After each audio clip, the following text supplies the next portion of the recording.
Reflexo do aparelho psíquico. O olho gigante que ocupa a tela projeta mais do que imagens, ele traduz o modelo freudiano da mente. A cidade refletida corresponde ao consciente perceptível e ordenado.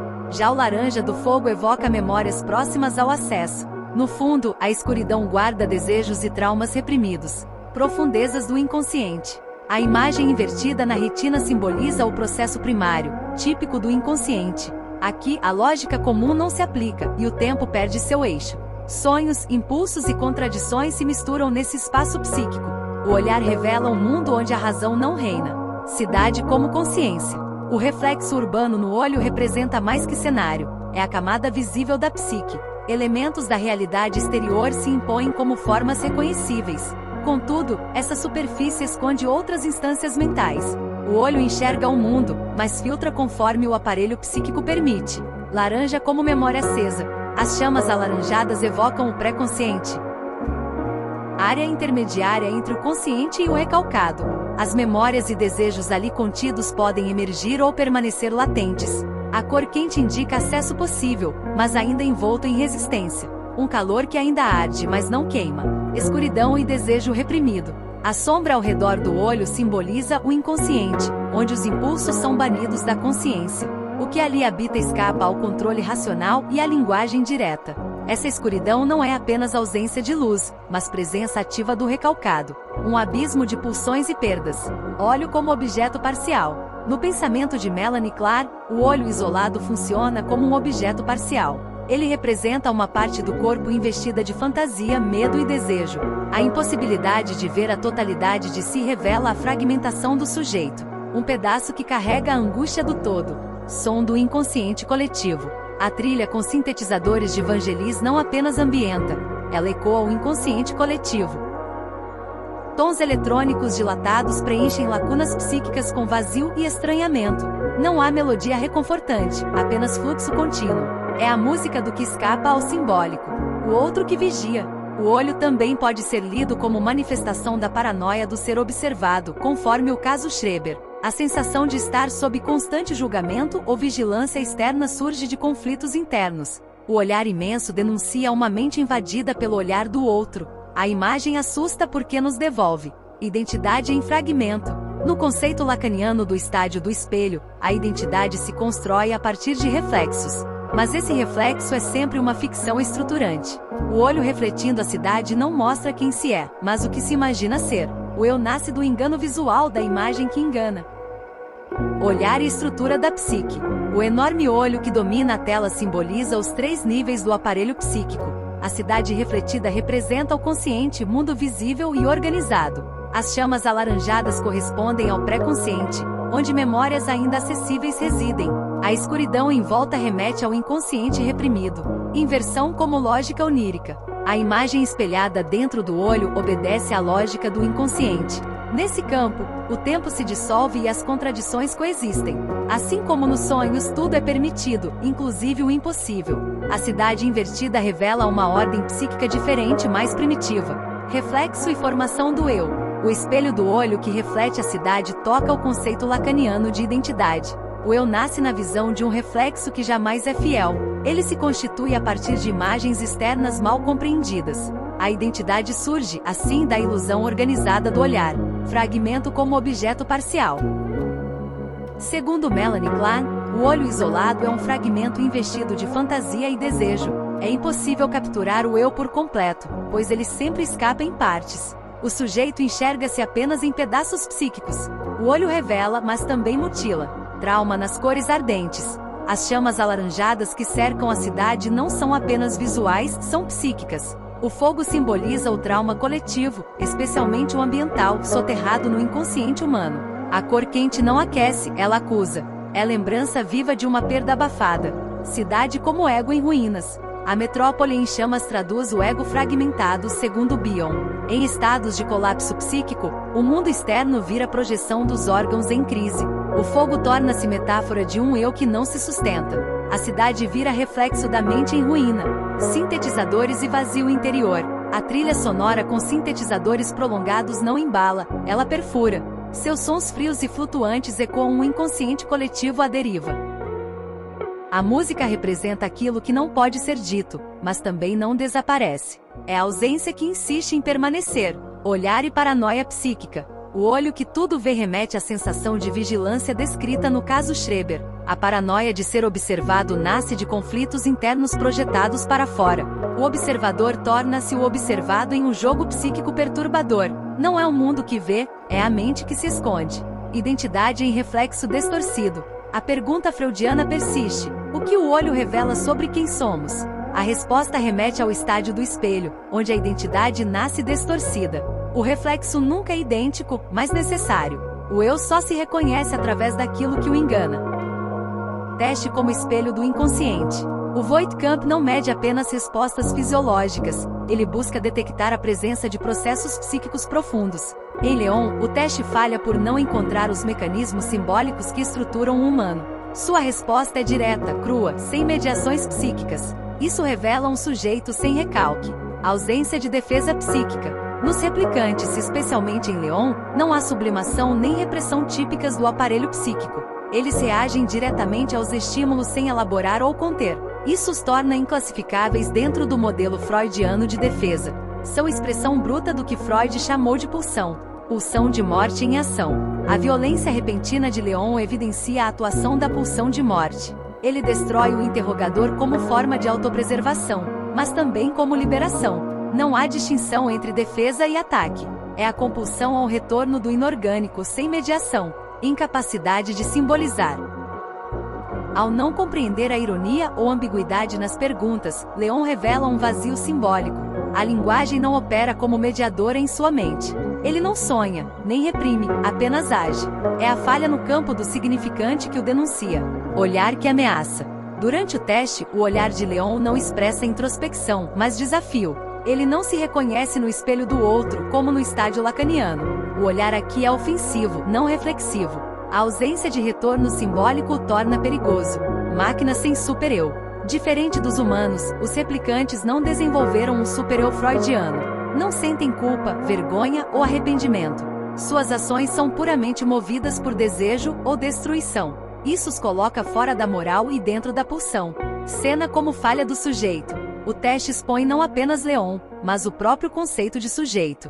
Se ele não reprime, não simboliza e não culpa, o que o diferencia do humano? A falha do teste aponta a crise do sujeito moderno.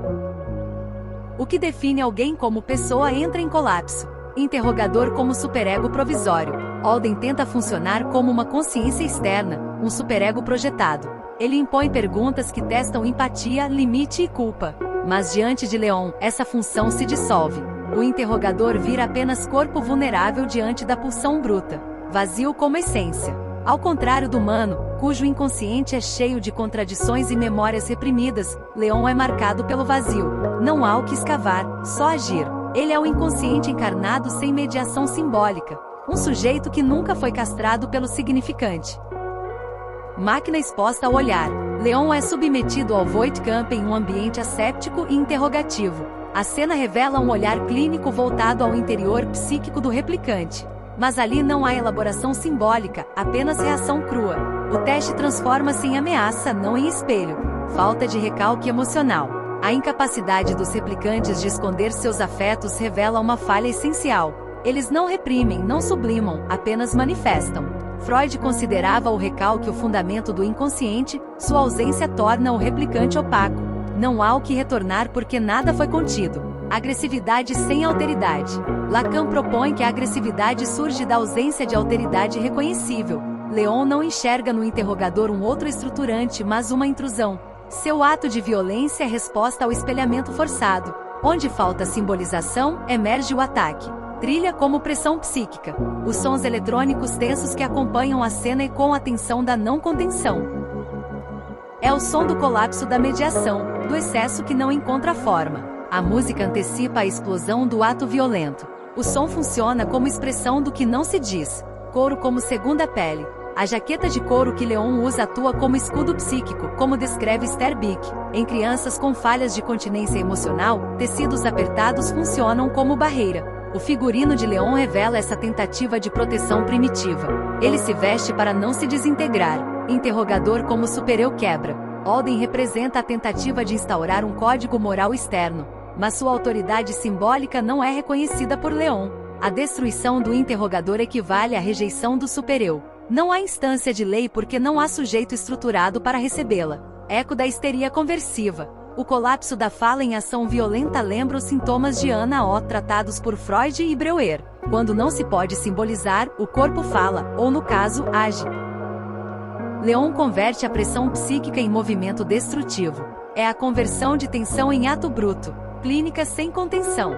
A sala branca, fria e limpa simboliza uma mente sem calor simbólico. O cenário, que deveria conter, apenas expõe. A clínica vira palco de um colapso estrutural. O interrogatório não revela verdades, provoca rupturas. Vazio e pulsão de morte. O ato de Leon não é defesa, é destino pulsional. Ele age como força destrutiva que busca o retorno ao inorgânico. A pulsão de morte freudiana age sem mediação, sem desvio. O que não é integrado, explode, e no caso do replicante, explode literalmente. Refúgio de prazer e angústia. O bar onde Descartes se esconde não é só um local físico, mas psíquico. Ele busca alívio diante da tensão do chamado ao dever. Ali, o ambiente encarna o princípio do prazer tentando se impor. O mundo externo cobra ação, o interno deseja pausa. Whisky e estágio oral. O copo de bebida funciona como substituto simbólico da amamentação. Através dele, Descartes tenta encontrar consolo e contenção. Freud define essa regressão como típica em situações de angústia. Beber torna-se um retorno ao prazer passivo e infantil. Prazer contra a realidade. A tensão entre desejar conforto e obedecer ordens se acentua no encontro com Brian. O dever profissional exige a caça dos replicantes, mas o desejo exige evasão. Essa colisão interna reflete o embate clássico freudiano. O princípio da realidade pressiona, o outro resiste. Brian como superego secundário. A figura de Brian encarna uma autoridade que reprime a vontade de fuga. Ele representa o retorno da lei e da obrigação. Sua presença reativa ao conflito entre o desejo individual e a moral coletiva. A lei é reposta pelo rosto duro do chefe. Ambiente de dissociação psíquica. O bar possui uma atmosfera abafada e quase sem tempo. A iluminação amarelada e o ritmo lento do local sugerem suspensão da realidade. Não se trata apenas de pausa, mas de dissociação. Descartes ali se fragmenta entre sujeito do desejo e sujeito da função. Vício como mecanismo de defesa. Beber não é apenas regredir, é também evitar. O álcool funciona como negação da angústia e recusa do dever. Mecanismos de defesa surgem não apenas nos sintomas, mas também nos hábitos. O copo protege mais do que hidrata. Evasão da causa do sofrimento. Descartes evita pensar nos replicantes, nos crimes e nas mortes. O bar é espaço onde o real é mantido à distância. Freud apontaria esse comportamento como fuga do conteúdo latente do psiquismo. Não se trata de lazer, mas de recalque ativo. Excesso como repetição. Voltar sempre ao mesmo bar, beber sempre o mesmo copo, mostra um padrão compulsivo. A repetição é forma do inconsciente insistir em algo não elaborado. Freud define esse retorno como manifestação do traumático. O gesto não consola, repete o sintoma. Silêncio que revela conflito. Ao não responder de imediato a Brian, Descartes silencia. Esse silêncio não é vazio, é cheio de resistência. As palavras se retraem porque o desejo entra em colisão com a exigência. O sintoma já está em cena, antes mesmo da missão começar. Bar como refúgio instintivo. Descartes busca abrigo em um espaço dominado por impulsos primitivos. O bar sujo, envolto em sombras e sons abafados, se apresenta como ideia em forma arquitetônica. Ali, o desejo de prazer imediato domina. A racionalidade cede lugar à regressão. Whisky como objeto de transição. Ao segurar o copo, Descartes parece encontrar contenção simbólica. O álcool atua como objeto transicional, conceito de Winnicott para suavizar a angústia existencial. Não é apenas uma bebida, é ponte entre o real insuportável e o conforto arcaico. Ele se apega à ilusão do alívio. Estética noir e pulsão de morte. Os tons sépia e o trench coat remetem a um passado saturado de melancolia. Descartes encarna o arquétipo do detetive que sabe demais. Ao resistir ao chamado de Brian, não foge por covardia, mas por saber que aceitar é morrer aos poucos. A missão é um retorno ao abismo. Melancolia sonora como sintoma. O saxofone que permeia a cena não apenas reforça o clima noir. Ele simboliza a pulsação melancólica da alma. A trilha ecoa o desamparo interno do protagonista. Cada nota ressoa como lamento. O som exterior reflete um mundo emocional deteriorado. Resistência como sintoma do saber. Descartes recusa o chamado não por falta de motivação, mas por excesso de consciência. Ele compreende o custo simbólico de caçar replicantes. Sua resistência é produto do saber inconsciente. A recusa, nesse caso, é forma de preservação psíquica, ritual obsessivo em ato. O ato de beber não é livre, mas repetitivo e rígido. Como no caso do homem dos ratos, o gesto esconde uma compulsão carregada de culpa. Descartes não apenas ingere, ele executa um ritual. Beber é forma de domar fantasmas internos. Brian como super-eu impositivo. A chegada do chefe dissolve a ilusão de refúgio. Brian atua como personificação do super-eu, reinstaurando a culpa e o dever. Sua presença interrompe o gozo regressivo. Descartes é forçado a reentrar na realidade moral, ainda que relutante. Ambiente como corpo em ruína. Segundo McDougall, o corpo e o espaço podem espelhar estados internos. O bar imundo reflete o desgaste moral do protagonista. Não há diferença entre cenário e sujeito, ambos estão em decomposição simbólica. O espaço é a extensão do trauma. Trent como armadura psíquica. A clássica capa longa não é apenas figurino, mas defesa. Ela cobre o corpo como tentativa de conter rachaduras internas. O detetive veste o arquétipo como proteção contra o colapso. A roupa carrega o peso da função e o escudo contra o afeto. Corpo de máquina, alma desconhecida. Raquel surge como figura ambígua entre o natural e o artificial. Sua aparência humana contrasta com sua origem programada. Essa duplicidade encarna o estranho familiar de Freud, algo íntimo que se torna inquietante. O rosto belo não esconde a perturbação. O Imlich como efeito psíquico. A presença de Raquel ativa um desconforto sutil, mas profundo. Ela é reconhecida como semelhante, porém marcada por uma diferença imperceptível. Freud definiu isso como o retorno do recalcado em forma disfarçada. O familiar, nesse caso, fere. Lágrimas como defesa invertida. Ao chorar, Raquel revela emoções que não deveria possuir. Suas lágrimas não nascem da empatia natural, mas funcionam como formação reativa. É uma defesa que transforma desejo inconsciente em seu oposto. Ela se emociona para negar sua inumanidade. Ambiente de falsa clareza. A Tyrell Corporation exibe luxo, luz e controle aparente. Porém, sob essa fachada, esconde-se uma lógica de dominação e artifício. A estética do espaço reflete o recalque institucionalizado. A ordem é mantida à custa da verdade reprimida. Descartes como olhar julgador. A postura de Descartes assume o papel de juiz do humano. Ele observa Raquel com desconfiança, como se procurasse falhas em sua construção. Seu olhar opera como bisturi psicanalítico. Busca a falta que expõe a artificialidade. Raquel como espelho narcísico. Ela reflete os desejos e temores de quem a encara. Sua beleza e fragilidade ativam a fantasia de controle sobre o feminino. Como objeto narcísico, Raquel devolve uma imagem idealizada, mas esvaziada. Não há sujeito por trás da projeção. Falha do teste como ato revelador. Quando é submetida ao Voigtkamp, Raquel demora a falhar. Essa latência representa um recalque funcional. O inconsciente demora a emergir, mas quando surge, desestabiliza. O teste revela mais sobre quem o aplica do que sobre a replicante. Frieza como máscara do afeto. O comportamento controlado de Raquel é sua defesa primária. Ela busca não sentir, não mostrar, não ser tocada. Essa contenção ecoa sujeitos traumatizados que congelam para não colapsar. O afeto não é ausente, está paralisado. Desejo recalcado na ciência. A criação de Raquel surge da fantasia de produzir o ser ideal. Por trás da engenharia genética está o desejo de controlar a origem do humano. Tyrell encarna o ideal do pai fálico, o criador onipotente. Mas sua obra carrega o sintoma do fracasso. Figura dourada do poder artificial. Raquel é apresentada em um ambiente dominado por luz dourada e linhas imponentes. O brilho não representa calor, mas autoridade fria. Sua imagem transmite beleza e perfeição controladas. Trata-se do ideal do eu projetado sobre um corpo sintético. Memórias que não são suas. A dor de Raquel não surge de vivências, mas de histórias implantadas. Suas lágrimas refletem o trauma do real lacaniano, aquilo que escapa à simbolização. O que ela sente não pode ser explicado racionalmente. Sofre por algo que nunca viveu. Trilha que embala o vazio. O som etéreo da harpa envolve a cena com ternura melancólica. Essa sonoridade delicada não acolhe, preenche ausências.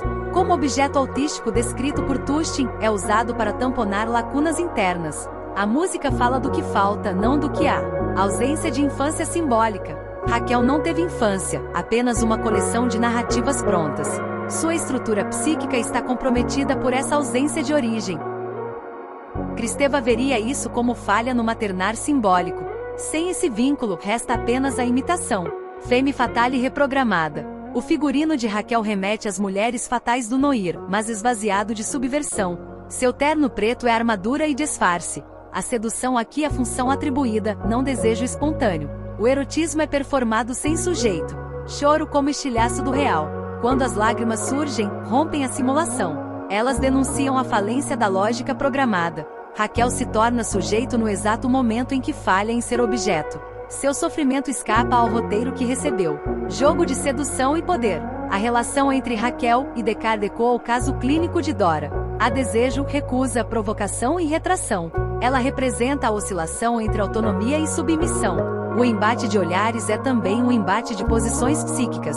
Função do olhar masculino. Descartes observa Raquel com fascínio contido, buscando a falha no artifício. Seu olhar busca desmascarar o que a aparência tenta esconder. Porém, também revela sua própria inquietação. Enxergar Raquel é confrontar-se com o que o fascina e assusta. Identidade como ficção corporativa. Na Tyrell Corp, Raquel existe como produto e ilusão. Sua identidade foi construída para convencer, não para ser. A empresa encarna o desejo fálico de criar sujeitos sem falta. Mas o real sempre retorna, e ela chora. Memórias como construção artificial. As fotos que Leon guarda não são lembranças, mas construções artificiais. Elas simbolizam sua tentativa de criar uma identidade a partir de fragmentos falsificados. Essas imagens falham em preencher o vazio interno. Ele busca um sentido que nunca teve. Identificação com o ego ideal. Leon se agarra à ideia de um passado que não viveu. O processo de identificação busca construir um ego ideal, projetando um eu desejável em um tempo que nunca existiu. A identidade é construída com peças que não se encaixam. O eu se fragmenta. Vazio psíquico do apartamento. O espaço vazio em que Leon habita é mais do que um cenário físico, é uma metáfora do vazio psíquico. O apartamento é sem história, sem conexão emocional. Ele representa o ser sem narrativa, sem raízes. O espaço é um eco de sua própria existência incompleta. Objeto sem sentido. Os itens no apartamento são desprovidos de significado real para Leon. São objetos sem vínculo afetivo, meras representações do que deveria ser. Esses elementos não formam uma história. Eles são apenas vestígios de um sujeito perdido, sem um passado. Falsidade das emoções. As fotos que tentam transmitir sentimentos profundos não geram vínculo real. Elas funcionam como substitutos emocionais, mas são incapazes de evocar uma verdadeira conexão afetiva. O processo de simulação de memórias reflete a incapacidade de Leon de acessar um eu genuíno. A ilusão de autenticidade. As memórias implantadas de Leon não possuem autenticidade, mas são aceitas por ele como parte de sua construção identitária. Essa busca pela autenticidade é frustrada pela falta de um passado verdadeiro. Leon não pode acessar uma história que não existe. Estrutura psíquica fragmentada. O apartamento vazio também simboliza a fragmentação da psique de Leon. Ele é um ser de partes desconexas, sem integração real entre a memória e o self. Como o espelho quebrado, seu ser está dividido, e a busca pela totalidade parece impossível. Rejeição ao passado. Ao não buscar o passado real, Leon cria um mundo artificial para si. Ele se recusa a reconhecer a falta de um sentido originário. A falta de uma verdadeira história reflete o distanciamento de sua própria essência. A psique de Leon está em constante busca de completude que nunca virá. A construção de um eu falso. O esforço de Leon em preencher o vazio com imagens falsas mostra como ele tenta se dar um lugar no mundo. Mas como Freud observou, a identidade é construída sobre o desejo inconsciente. Ao não ter memórias reais, ele constrói uma existência fragmentada e ilusória. Silêncio no espaço vazio.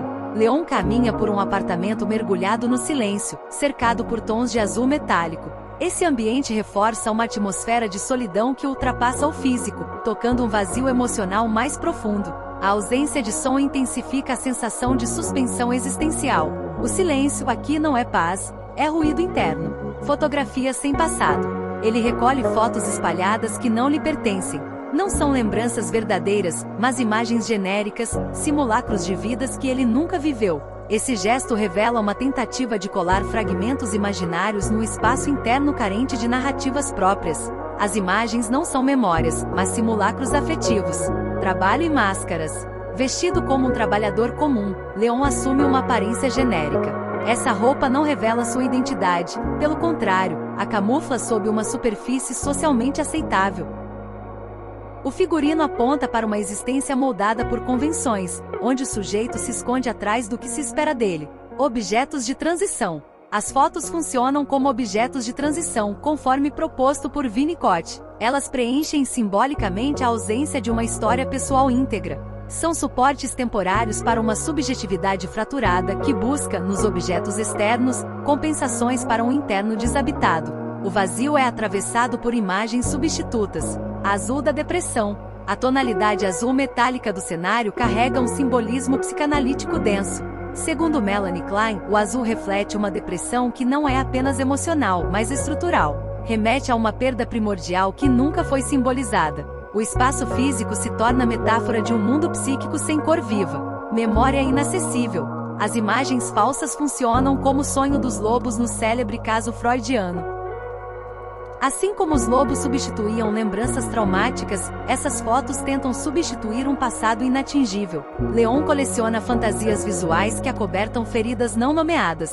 A estética da substituição revela sua angústia histórica. Fetiche como defesa. O ato de guardar fotos que não são reais pode ser interpretado como fetichismo. Em Freud, o fetiche aparece como substituto de algo perdido e ameaçador. As imagens funcionam como defesas contra o desamparo que surge da ausência de vínculos autênticos. Leon se âncora em imagens para não naufragar no vazio. Selfie verdadeiro ausente. Winnicott descreve uma depressão essencial ligada à ausência de um selfie verdadeiro. Leon parece habitado por esse vazio. As fotos não são pontes para a realidade, mas muletas para sustentar uma identidade artificial. Ele vive cercado por fragmentos que falham em formar um todo coeso e vital.